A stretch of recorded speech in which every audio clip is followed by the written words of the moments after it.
kembali ke ini mak, apa yang ketemu buku itu kan itu sebenarnya itu acara yang bagus menurutku. Iya. Kan setelah itu, karena kan itu nggak cuman ini ya, nggak cuman bazar, tapi yang memang ada kegiatan-kegiatan, ada rangkaiannya, ngobrol diskusi gitu kan, bagus kan. ada proses, ada kemeriahan, dan waktu itu kan anunya bagus ya, apa banner dan lain-lain gitu kan. Mungkin paling keren deh itu sejauh ini loh, event buku paling Pasar keren. buku paling pas itu kan. Pas itu, dan itu setelah itu kan pandemi. Iya. Jadi sampai sekarang kayaknya belum ada lagi ya. Kalau bazarnya sih sudah ada, tapi kan gebiar acaranya nggak segede waktu itu. Dan waktu itu memang melibatkan komunitas. Sebenarnya itu menarik. Lah dulu teman-teman itu hanya terlibat tuh gimana ceritanya? Kan ini kita akan beda prosesnya waktu itu kan. Awalnya aku kan dihubungi Coy. Mak mau ada bazar buku, terus nanti kita bantu-bantu kan gitu. Ya Coy itu yang menghubungkan, akhirnya dikenalin sama Mbak Puji, terus Mas apa lali aku jeneng sampean. Ya yang satunya itu ya. Dika atau siapa ya? Ya ada Mas Dika, terus kakak Dika lali aku sampean. Siapa namanya? Mas Remon. Oh iya. Itu Mas Remon nginep di Ilalang berapa hari tuh. Yang ngobrolin itu, akhirnya bantu-bantulah.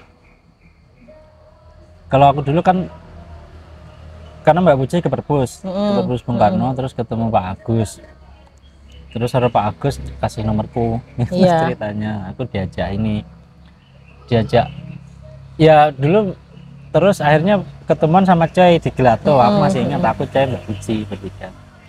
Dan memang gini Mbak Mas, nanti kita ini ya bikin agenda nanti gabung sama bareng-bareng sama lintas komunitas, sama dulu perpus jalanan itu ada di dalam lintas komunitas loh. Enggak, ini mungkin aku memahaminya waktu itu satu ini lintas aku nggak terlalu kayak ora tuh Mas, nggak tahu deh. Terus kan ada dua sendiri kan masing-masing kan, akhirnya lintas komunitas sendiri perpus jalan. Dan waktu itu memang aku, Mbak gini aja Mbak, kita ini aja, aku beberapa hari ini tak handle sama FLP. Waktu itu memang nggak ketemu sama sekali loh, aku sama komite. Iya, nggak ketemu. Kayaknya nggak. Aku di belakang kan bantuin ini dapur. Nggak kenal juga kayaknya dulu ya. Belum. Tapi pernah dengar nama aku nggak? Pernah dengar orang anak FLP gitu. Aduh. Ya karena FLP dulu, sebenarnya FLP itu udah lama maka 2008. Aku dulu taunya kan Helvitiana Rosa, itu Asma Nadia, yang itu pusat sana, awal sana. 2008 kan aku kan kelas 2 SMA, terus kan setahun berikutnya kan wis sibuk ujian nasional dia. Akhirnya nggak aktif, terus baru kuliah di Malang 7 tahun. Balik ke sini. Dulu nggak mau pakai nama FLP karena apa ini ya, nanti kalau pakai nama FLP kan kalau ada program wilayah kan harus ngikut. Dan dulu kan FLP itu warnanya kan warna-warna ahi uhti itu. Yes. Jadi kanan kayak underbownya apa gitu. Underbownya Parpol.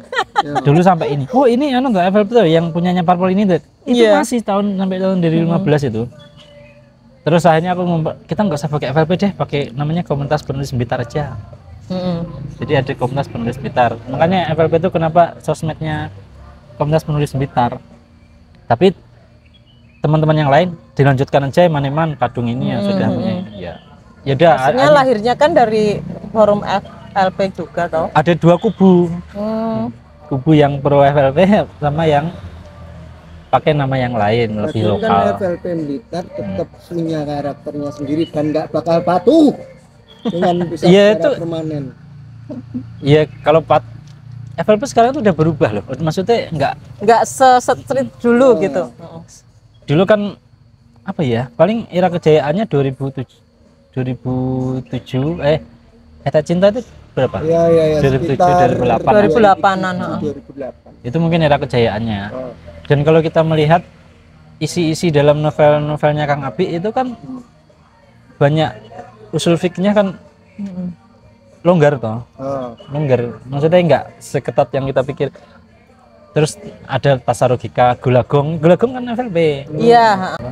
ngomongin Golagong itu aku jadi ingat. Maksudnya gambaran laki-laki yang aku inginkan dulu kayak sosok Roy yang ditulis Golagong. Jadi maksudnya kayak model-model bad boy gitu lah. Bad boy. Balada Siro itu apa yang difilmkan itu ya akhirnya? Iya, tapi kan kayak kalau novel masuk ke film kan jadi kayak apa ya? Nggak tertuang semuanya gitu loh ide-idenya. Yang pemerannya siapa? Ongki ya? Itu Lupu Catatan Si Boy. Catatan Si Boy. Itu beda ya? Beda. Kalau Catatan Si Boy kan kayak cenderung lebih ngepop gitu lah. Tapi kalau Catatan Si Boy kan bad boy juga boynya. Kalau gambaran Si Roy lebih ke petualang. Oh gitu ya, beda berarti ya? Beda. Kalau kan kayak kalau Si Boy kan lebih ngepop gitu loh. Ngepop. Anak orang kaya. Ya. Kalau Lupus itu kan anak soleh ya? Tapi Citra Lupus itu nganu ya. Lupus kan anak soleh. Maksudku aku beberapa kali menemukan narasi bahwasannya film bener-bener film anak muda atau film-film remaja yang menggunakan bahasa Indonesia yang baik dan benar. Masa?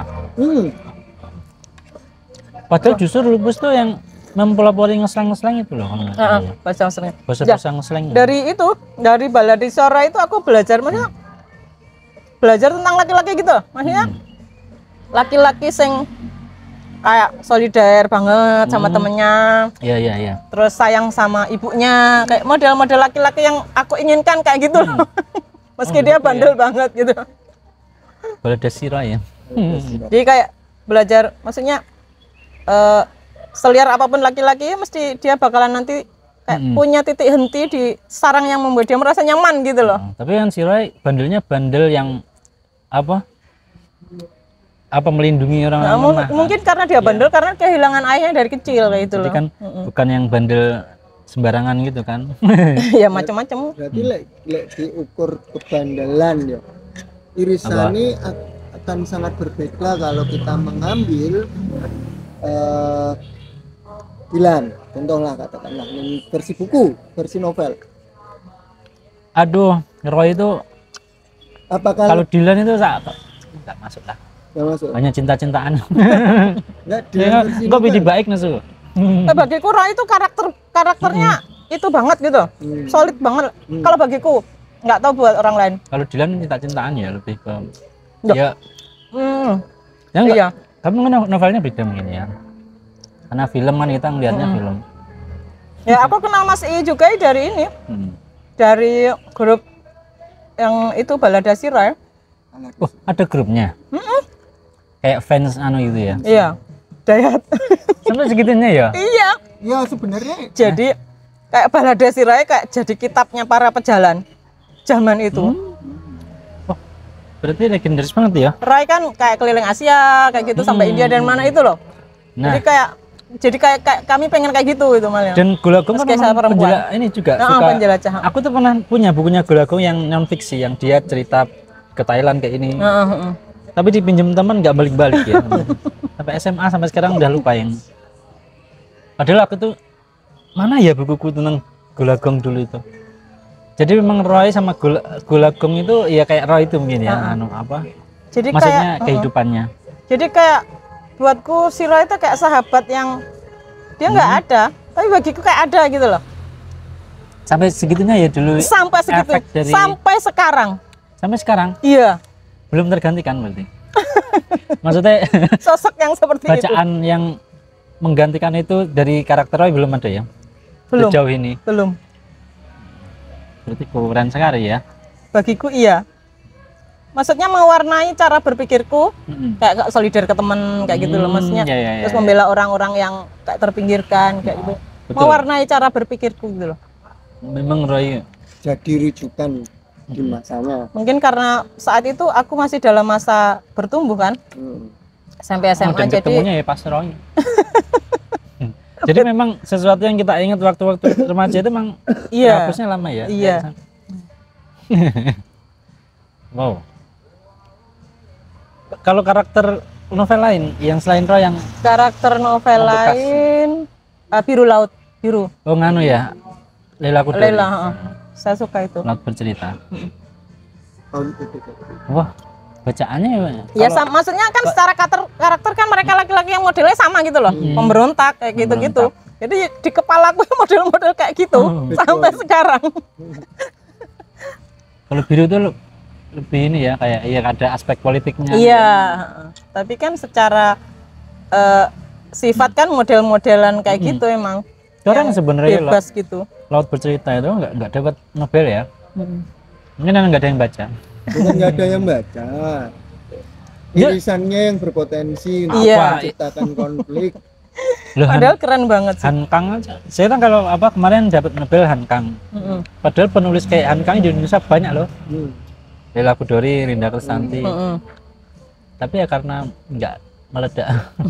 Bisa jadi. Jadi muatannya itu lebih ya nggak kalah sih sebenarnya. Makanya kalau novelis setelah Pram yang punya muatan itu sebenarnya agak banyak. Cuman kan nggak kita baca. Kita bacanya Terelie. Kalah nama. Satu sisi kalah nama mungkin. Dua, di era pasca Pram kan pembatasan atas konten-konten irisannya pemerintah itu dibatasi. Dari membaca itu aku ngini Mas, jadi kayak dia punya dulu kan aku nggak, kalau kayak tentang politik itu kan masa bodoh lah, maksudnya nggak terjadi nggak dekat aku gitu loh. Dulu masih ada pikiran kayak gitu ya, tapi karena sekarang kan karena membaca juga mulai paham sekecil apapun itu mempengaruhi hajat hidup kita. Ini nggak bisa masa bodoh, nggak bisa diam, nggak bisa menutup mata akhirnya. Lepas tangan. Itu grup WhatsApp-nya Balada Sira apa yang dibahas di? Itu aja ngobrol-ngobrolin nostalgia ya, ngobrolin buku, ngobrolin kegiatan. Isinya kan ya orang-orang bebas-bebas semua gitu ya. Aku ngefans Dewi Lestari nggak pernah masuk grupnya ini ya. Masa? Nggak tahu ada apa enggak. Pastinya ono lah. Supernova akhirnya ya. Aku baca Supernova itu tahun berapa ya? Udah baca Mak?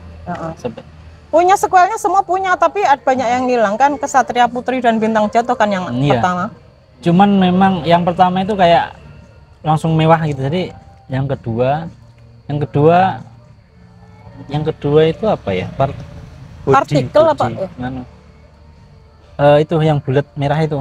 Lupa aku. Gelombang, partikel, apa ya? Petir. Akar yang kedua akar, yang ketiga petir, yang keempat apa ya? Intelijensi Embun Pagi. Ya itu yang kelima kayaknya. Bukan Aroma Karsa. Lupa deh. Jadi Kesatria Putri akar itu kan Bodi yang diceritakan Bodi Dalton itu. Bodi Dalton. Itu kan terinspirasinya dari situ.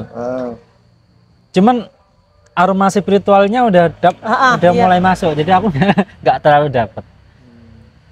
Yang ketiga kan sains campur spiritual gitu loh, model tulisannya dia gitu ya.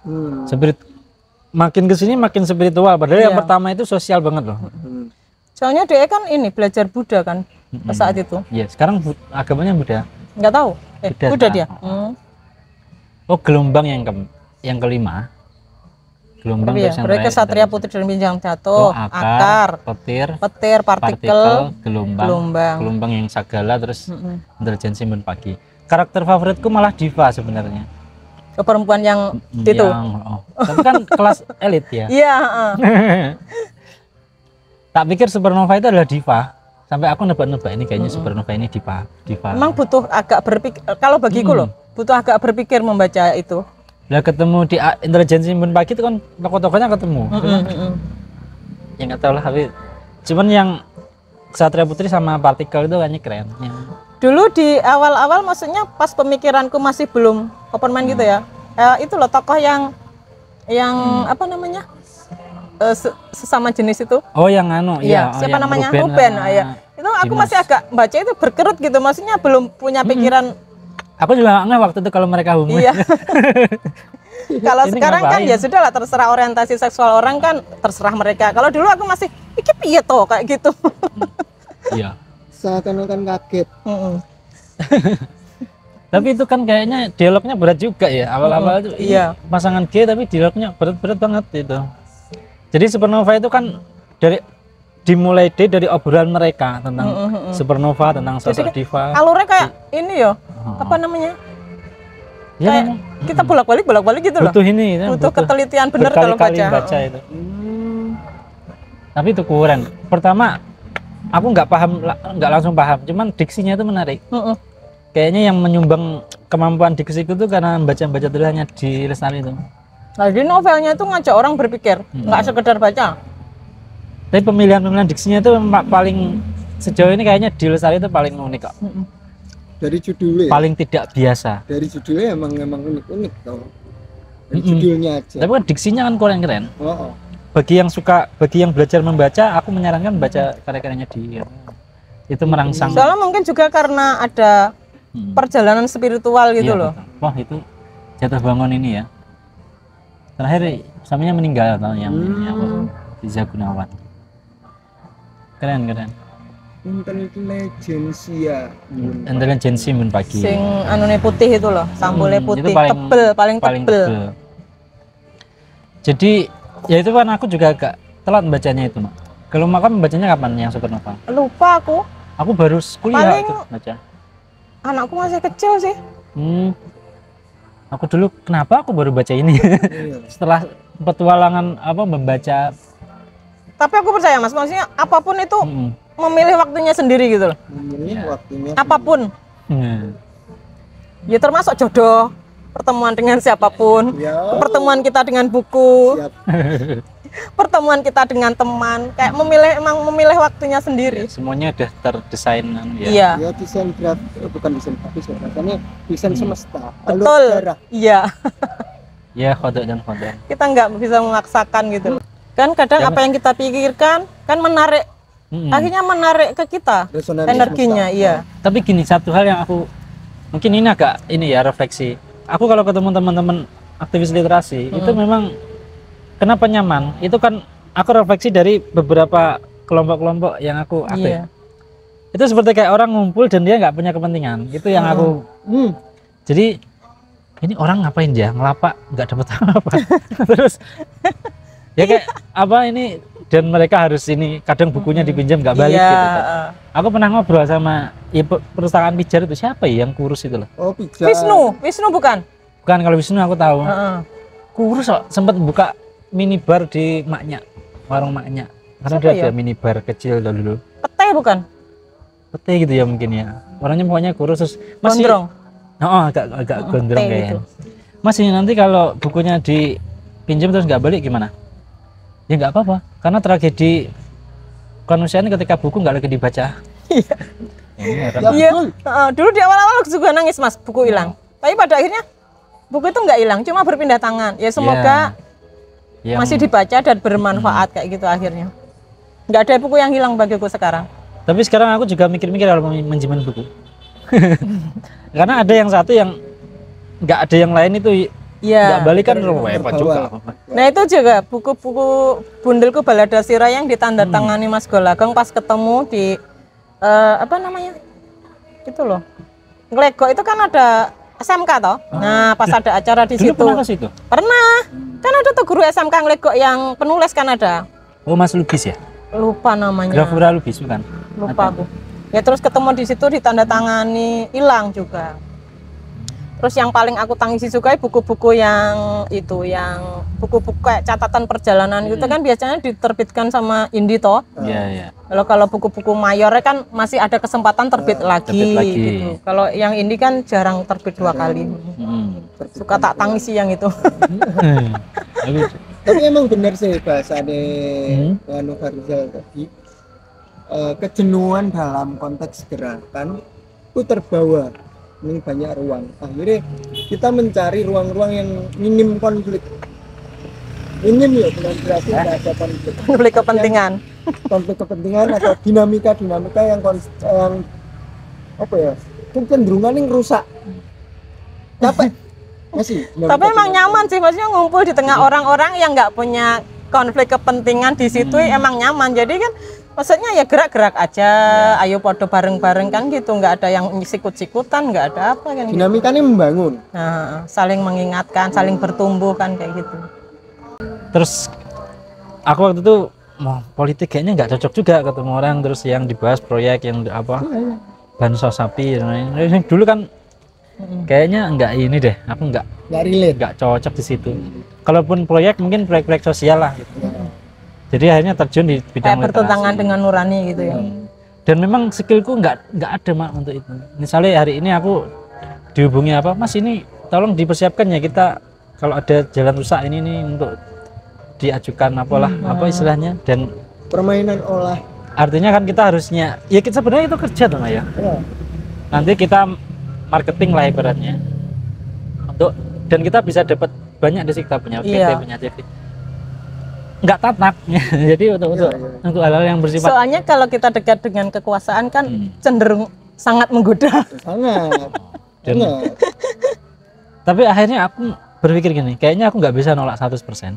Cuman aku akan terima sesuatu yang sifatnya non fisik. Kayak Mas ini ada dana segini untuk kegiatan apa, untuk mendukung ini, aku mau. Jadi yang sifatnya lebih menyebar, lebih kegiatan sosial. Membangun apa SDM, lebih ke SDM gitu loh. Karena aku beberapa kali akhirnya ikut programnya funding luar negeri yang sifatnya apa? Jadi semua pembiayaan dari mereka. Hanya itu aja, yang lain kayak yang terkecil misalnya ini dana receh misalnya untuk buka bersama, ya udah diambil aja. Kan sekedar untuk ini apa. Mas mah arahnya ke politik itu. Tadi aku tuh mau ngomong itu, lupa sebenarnya. Irisannya dari pola komunikasi itu. Artinya, oh, anak organisasi ini, dan kebiasaannya rata-rata organisasi mapan, di gerakan mahasiswa mapan, orientasinya rata-rata adalah politisi. Nah, secara komunikasi kan juga ketoto banget gitu loh. Itu baru-baru ini sebenarnya, Bud. Di sebelum reformasi kan masih ada pilihan. Kayak awakmu HMI dulu kan profilnya Akbar Tanjung, Munir, atau Cak Nur kan. Kalau Munir ya kita tuh sebenarnya mengikuti Munir, yang apa aktivis jalanan. Munir banget kan sebenarnya. Tapi kan itu nggak laku. Semakin kesini semakin nggak laku kan. Nempel nih proyek-proyek dan sebagainya. Kalau sekarang politisi itu merajai. Karena gini ya. Poros hasil kebijakan kan dari skema politik. Keputusan politik, Pak. Itu kalau Ferry Irwandi itu dari lama ya pergerakan? Dia memang kritis sih. Maksudnya dia masih di jalan itu gitu loh, belum tergerus. Tapi kan dia kuat ininya Mak, kreativitasnya, jadi topangan ininya. Tapi berani juga sih ya orang-orang. Kalau sekarang itu kayaknya, makanya kalau ada ponakan kemarin ya, Mas, aku mau ikut organisasi, enaknya apa ya? Ngapain ikut organisasi? Ikut UKM aja lah kamu. Mungkin karena darah muda. Oke. Ini kayaknya wis redup ya malam ya. Iya. Terima kasih Mak Pom. Sama-sama. Sampai jumpa lagi.